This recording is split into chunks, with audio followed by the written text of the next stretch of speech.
You don't get outings like that every day. What would you see from him that was working that well? Well, I thought both starters had a really good fastball going tonight, and they threw the ball over the plate. They were working the edges of the plate, and both starters were electric. Jace was really good, and I think he won better their guy. I kept his pitch count down. I thought that was a big part of the game. Does he just have kind of the demeanor, the attitude to thrive on a stage like this?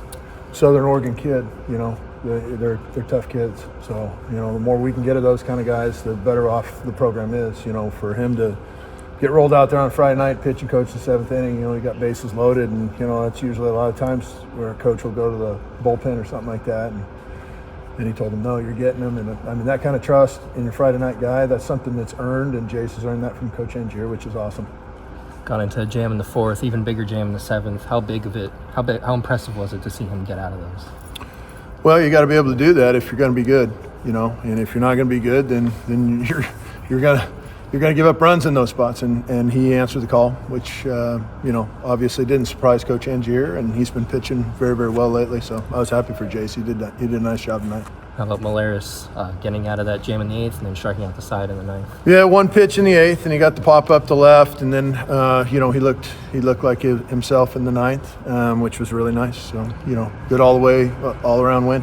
You guys have won 11 in a row now. It's the most since the program came back in 2009. Just what does a streak like that mean to you about how the team's performing right now? Means that they're probably performing pretty well. I mean, I don't put much into it. I mean, it's just one in a row 11 times. What are you thinking when space is loaded in the one out after Angier sticks with him, but 3-1 pitch? Just what's going through your mind? I mean, it's a huge spot, and pitching's been a bugaboo for a couple of years, and this is a huge high leverage situation. And just what's going through your mind in that moment? Well, I mean, I agree with some of what you said. I don't know if it's been a bugaboo for a couple of years or something like that. I disagree with that. We've been pitching exceptionally well recently. There's been some bumps in the road like there's always going to be in a season. What am I thinking at that time? I'm thinking real simple: make some pitches and locate the ball and good arm speed on off-speed pitches. Before you broke through with a run, did you like the at-bats you were taking? Did it feel like it was a matter of time? Was there any frustration setting in? Felt like it was a Friday night game with you guys really going at it head-to-head, and I thought it was something that, most Friday nights, that's what it looks like, and for me, I thought that was a classic Friday night game that we came out on top of. Speaking of, talk about the atmosphere that was out there tonight in the crowd and just the energy. Great energy, a lot of fun. When you're playing in rivalry weekend, or I don't know if it's Civil War or what they call it anymore, but it's, whatever they call it, it was awesome. It's a lot of fun to be in a park that's, full house, and, we had good weather. We look forward to having good weather the rest of the weekend and having 2 more really good games against them. What did the umpire say on that Jacob Walsh play?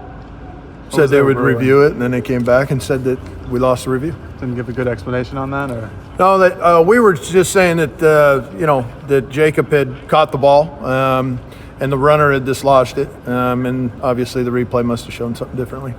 What was Sellers doing so effectively? Was that more just like a tunneling thing with his fastball and his changeup that was really getting your hitters off balance? Yeah, good question. I'll have to look at the tape to know. I mean, I think he was up to 94 miles an hour, and he had really good command, and he had 2 secondary pitches he was throwing for strikes. That usually makes it pretty tough. With all the runs that you guys have scored the last 10 games, with a game like this, winning 2-0, how much does that show the versatility in your squad to go out and win a close one?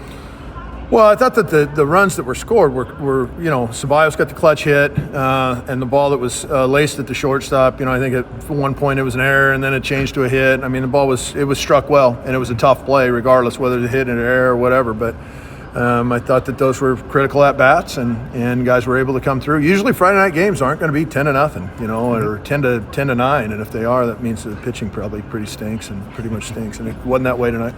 What gave you the confidence to put Jaha in as opposed to maybe Hellman or Diodati in the DH spot? Well, we've got great options, and Jackson's from Oregon, and he's been hitting really well, and I like Oregon kids. It's intuitively obvious, Laz, that obviously you want to take every series, you want to build momentum and build up something like this, but when you get a performance like this, again, this is the best pitching performance you guys have had in nearly a decade. So how critical is it to build and parlay something like this to create that momentum? Like you're talking about, you got to prove in those spots as a pitcher, as a team to harness this through this weekend and going forward. You get a pitching performance like that.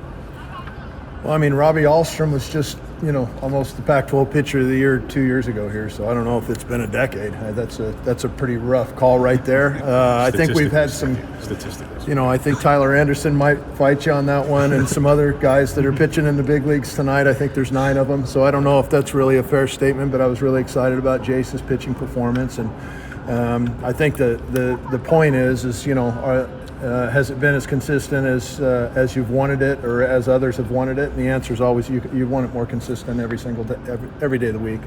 You want it better every single day of the week, and to get that type of a pitching performance and to see what the pitchers have been doing here now recently is a real encouraging sign. There's a reason why we've rolled off some wins here lately, and pitching's a big part of that. We've had a lot of timely hits as well, and so I think it's just an overall ball club coming together, and it's a lot of fun being around these guys. Coach, what do you like most about your team?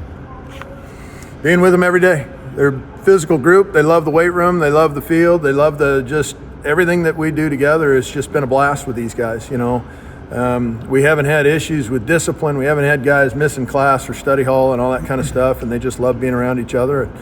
It tells me they come from great families, and I don't know. It's just a lot of fun being around these guys.